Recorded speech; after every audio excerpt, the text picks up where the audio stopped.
Magandang oras mga ka-TH, mga kababayan, mga ka-treasure hunters. Meron tayong bigyan ng reaksyon at partial analysis na mga padalang video sa atin. Akin na lang ito pinagaluhalo. Tatlo yata ang may-ari ng video na ito na bigyan natin ng very quick partial analysis. Madalian lang para at least merong maiambag sa inyong sariling analysis dyan sa site nyo, kasi kayo naman ang nakakaalam dyan, kasi nandyan talaga kayo at nakikita nyo ang kondisyon at posisyon ng mga markers. Okay, so mauna tayo dito. Ito ang sabi palagay ni Ka-TH, pointer na parang hintuturo o daliri. Kaya ito, panoorin muna natin ang video. Mamaya sa dulo ng video tayo magbibigay ng quick analysis. Napod mi nakitaan ko.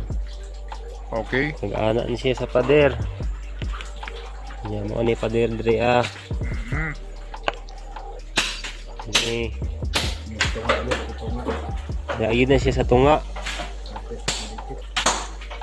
Okay. Kung gano'n na merong pader yan sa ilalim ng lupa, ang gawin nyo sa palibot ng pader, kung saan nakaturo niyan, ay gamitan nyo ng maso. Masuhin nyo yung tinuturo ng hintuturo na bato. Masuhin nyo, at kapag merong hollow sound, yung tunog na parang hollow, yun na yung butasin nyo, mga ka-TH. Okay, patuloy tayo. Mga kabag-on. 4 inches. 4 inches ang distansya niya sa wall. Niya nagkatubang dira sa tunga. Ang ana sa wall. Lumoy. Ni.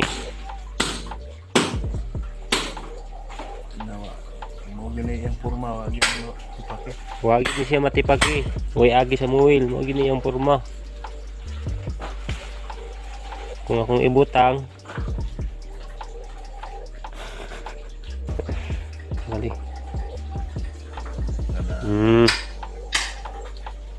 Okay, so yan nga, hintuturo nga siya. At malaman nyo kung ang bato na yan ay ginawang marker dyan, ginawang pointer.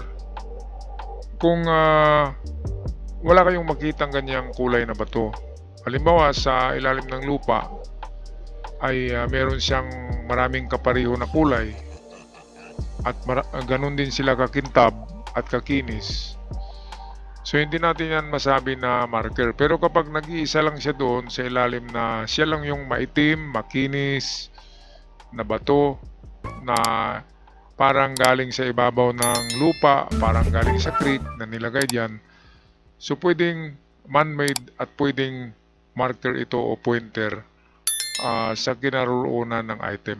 Kaya yung tinuturo niya na wall na sinasabi nyo, ay bakbakin nyo ng maso. Kapag tutunog siya na hollow, ay yun na yung butasin nyo, mga ka-TH. Okay, muna tayo sa pangalawang video. Ito, merong mga remarkings. Bago lang to, kulay pula pa yung marka eh. Ka-TH, lubi ba? Sana may isa marka.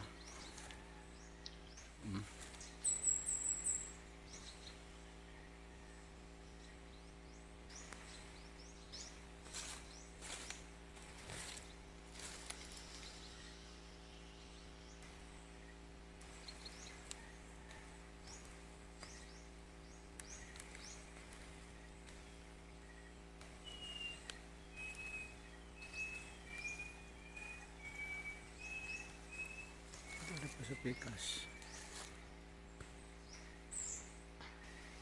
Okay, so mga remarkings ito, pero hindi tayo tiyak kung hapon ang gumawa niyan. Ang mga remarkings ay mga ano yan, mga bago pa lamang na mga minarka sa niyog. Karamihan yan ay 2 years ago pa, 4 years ago. Kasi may pumunta dito na mga treasure hunter na galing ng Japan at Korea. At sila yung nag-remap. Sila yung remarkings. Remapping nila ang area, at then kapag natagpuan nila ang digging spot, gagawa sila doon malapit sa digging spot ng mga remarkings na katulad nito. Kaya sa panahon ngayon, ang mga lugar ay mga punong niyog na eh. Kaya sa niyog sila gumagawa. Ngayon, meron kasing mga treasure hunter na walang magawa eh. Gawa ng mga remarkings na pang treasure hunting, kaya naluloko tayo. So ganun pa man, ang gawin ay i-detect ang palibot ng niyog na may remarkings gamitan ng dowsing at pendulum or mga locator. Kung saan malakas ang deteksyon, doon mag-test dig. Basta't yan, hindi lalayo. Mamaya akin i-shortcut ang paano malaman ang distansya ng item sa mga remarkings. Okay, so patuloy tayo sa pangatlong video.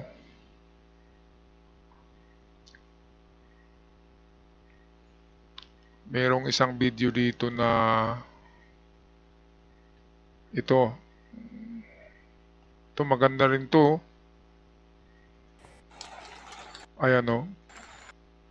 Para siyang harapan ng ibon, di ba? May mababaw na mata, mayroong malalim na mata na parang may guhit.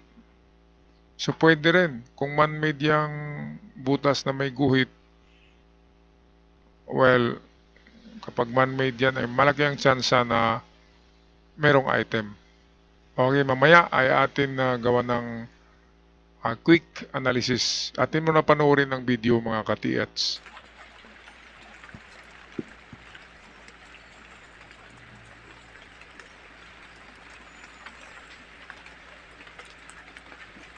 Ito maganda oh. Ayan, so smiley pala eh. Ayun, dalawang smiley. Mukhang legit siya.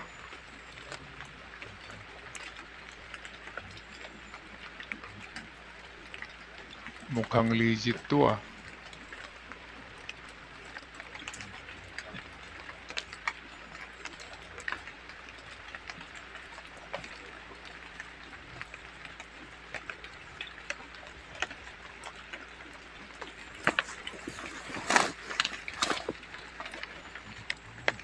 Meron palang butas sa dulo eh. Treasure on the spot ito. Ibig sabihin yan, ito ay merong item sa malapit lang. Treasure on the spot. So kapag on the spot, pinakamalayo niyan ay 3 meters. Kasi on the spot, malapit lang sa marker ang item.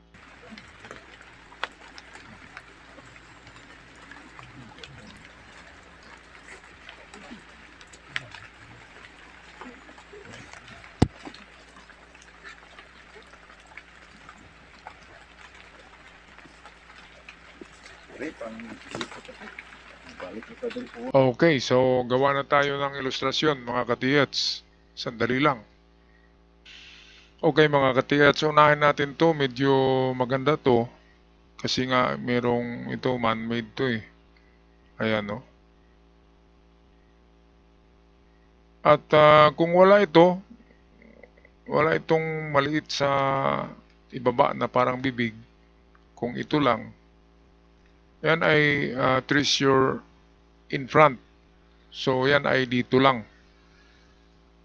Pero meron kasi siyang kasama na isa.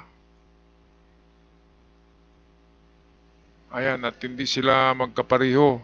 Ibig sabihin, kapag maliit, malayo yan. Kapag malaki, malapit yan. Ibig sabihin ng from big to small, ibig sabihin nasa malayo nga ito. So ano bang layo ng mga yan? So ang direksyon niya ay papunta rito eh. So ang ibig sabihin nito ay nasa bandang likuran to. Mga ka-TH. So pwedeng tag 5 meters bawat isa niyan. So pinakamalayo na nito ang 10 meters. Ngayon pwede ring 1 meter lang ang bawat isa niyan. So pinakamalapit niyan ay 2. And then kunin natin ang kalagitnaan niyan ay sa gitna niya ay pwedeng dumidistansya siya ng 5 meters. So itong tatlong numero, yan yung mga distansya, 10 meters, 5 meters, 2 meters, pinakamalapit. Given yan dito. Ngayon, itong dito, ay nagturo siya na ito na direksyon. So yan nga na direksyon, papunta yan dito. Ngayon, kung tingnan natin sa ano yan, sa kompas. Sa kompas, diyan natin malaman yan ang direksyon yan. Kunin lang natin itong angle nito. So north, south, west, east. Okay, so i-cross natin yan. Cross natin mga katiit. So ito nag-guhit. Kung ilagay natin sa cross, ayan, so halos 45 degrees siya 45 degrees ito yun. Southwest. So hanapin yung southwest. Southwest, 45 degrees. So kalagitnaan siya ng west and south. So kung i-compass natin to, i-cross din natin. So ganun din ang mangyayari dito yan, no? So sa banda rito pala. Nakita nyo, align ng ano, di ba? Align sa dalawang ano ito. Align yung 45 degrees, oh. Ayan, oh. So dito na ano na distansya, I make that na direksyon. Pinakamalayo ay 10 meters, 5 and 2 meters. Okay, merong pangalawang ano nito kung saan hanapin. Kasi may nakita ako ng, ito yung pinakauna niyan na analysis natin. Siyempre, kung ang luto ay may kombinasyon, ang Yamashita codes ay maraming kombinasyon yan. Ang ating tinalakay dyan ay nasa 5% pa lang yan na kombinasyon Maraming kombinasyon yan. So ito yung nagsasabi ng treasure on the spot. At nakalahin siya sa matulis na ulo ng bato. Sa puwitan ay merong ito, kaya naghukay kayo dito. So pwedeng meron din dyan, pero hindi yan. Ito nakaalahin to Aakyat dyan ng linya, target doon, sa gitna ng circle. And then dadaan siya sa tulis ng bato. Ayan, doon ito, mga kababayan, sa unahan. Ngayon, ang malaking butas, 5 meters yan, karamihan 5 meters. So, 5 meters galing sa tulis ng bato. Ayan, so dalawa ang ating direksyon. Yung kanina, dito yata yun Ito na direksyon yun Kasi parang dito nagilid yung sign. Okay, so ano pang meron? Meron pala yung ano. Ito. Okay. Karamihan ng remarkings ay bilog-bilog lang Nagaganyan-ganyan lang siya. At sunod-sunod din yan, nakalinya. Ginagamit kasi diyan ay tubo na ginawang chisel. Sinichisil nila, pabilog. Meron ding remarkings na parang basketball ring, nakapabilog sa punuan, pero hindi sa ibabaw ng hindi sa eye level ng tao yan. It's either nasa pinakababa ng niyog or nasa aakyat pa doon sa itaas. At hindi yan pwedeng eye level, hindi pwedeng ganito ang tao kataas at dito din makita yung ring, hindi ganoon. Kasi common yan common yan mga ring, ginagamit yan sa mga ano, 'di ba, yung ano bang tawag diyan, yung boundary, ginagamit yan sa boundary sa niyugan. Kaya ang Japanese ay dito nila sa itaas nilagay or sa pinakababa. ang pabilog na sign. Okay, so ito, ang dami kasing letter B. Tsaka may triangle pa, and then parang ginugulo tayo ah.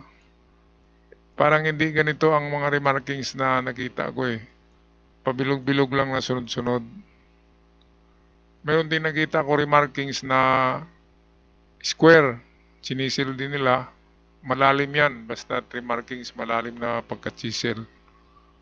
Okay, so ito, kung saan nakaharap tong mga linya-linya o karakter, ay doon ang direksyon. So, sa ganitong posisyon, ay dito ang direksyon yan eh, sa harapan.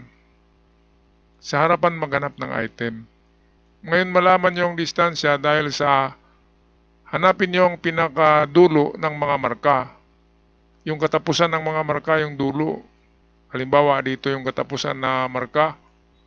So yan na yung sukatin pababa hanggang sa lupa. So halimbawa, yan ay 3 meters. So yan na yan. Kung saan ang harapan, susukat tayo ng 3 meters galing sa puno. Halimbawa dito Halimbawa galing dito sa puno, ito. So, sukat tayo ng 3 meters. 1, 2, 3. So kapag itayo natin yan, ay kasing taas yan ng marka. Ayan. So kapag itumba natin yan, dito, atin yan itumba, ay dito siya lalapag. Ayan, so ito na yung ating digging spot, mga ka-TH. Madali lang, di ba? Okay, pero minsan binabaliktad yan nila. Dito yung mga karakter, pero yung direksyon pala nasa likod.